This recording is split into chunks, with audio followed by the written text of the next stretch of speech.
untuk melihat apakah terdapat pembengkakan atau tidak, maupun ada kemerahan atau tidak. Jika kulit pereputiumnya tidak bisa ditarik, maka itu merupakan fimosis. Jika dapat ditarik tetapi tidak dapat kembali lagi kulit pereputiumnya, itu merupakan parafimosis. Lalu setelah itu saya akan melakukan penilaian dan juga letak pada orificum, uretrum, externum untuk melihat apakah terdapat pembengkakan atau terdapat kemerahan ataupun terdapat edem atau tidak. Lalu setelah itu saya akan menilai melakukan palpasi pada dorsal dan juga ventral penis untuk melihat apakah ada nyeri tekan atau tidak.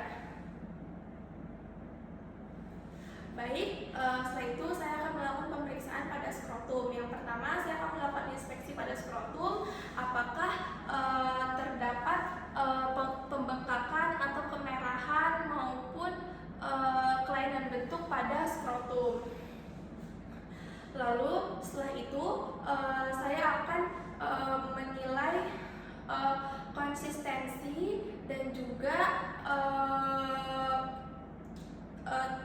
letak pada testis. Apakah juga terdapat nyeri tekan atau tidak? Saya melakukan palpasi pada testis.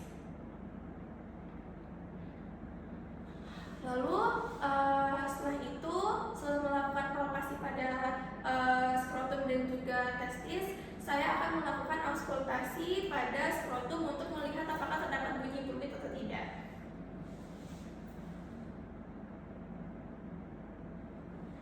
Baik, dari situ juga kita bisa melihat apakah pada skrotum itu juga bisa dilakukan inspeksi untuk melihat apakah terdapat hernia atau tidak.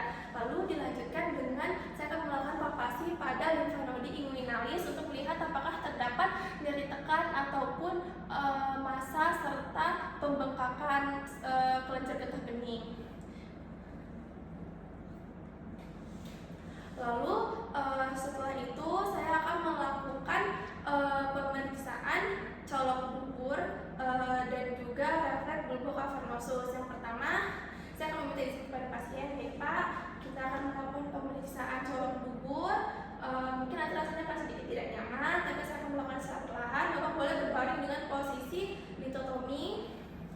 Lalu setelah itu saya memakai handspoon dan juga memakai lubrikan. Lalu setelah itu tangan kanan saya, telunjuk tangan kanan memberikan rangsangan pada sphincter ani agar terbuka secara perlahan. Lalu saya akan memasukkan secara perlahan.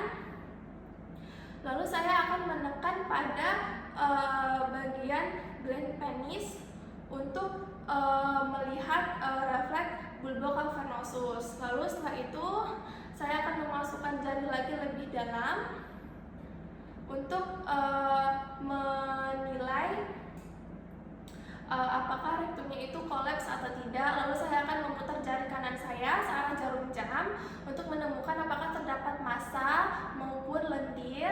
Lalu setelah itu saya masukkan lagi ke dalam untuk merasakan untuk menilai skrotum pasien apakah teraba. Normalnya itu teraba dengan konsistensinya itu kenyal dan juga rata, tidak ada nodul.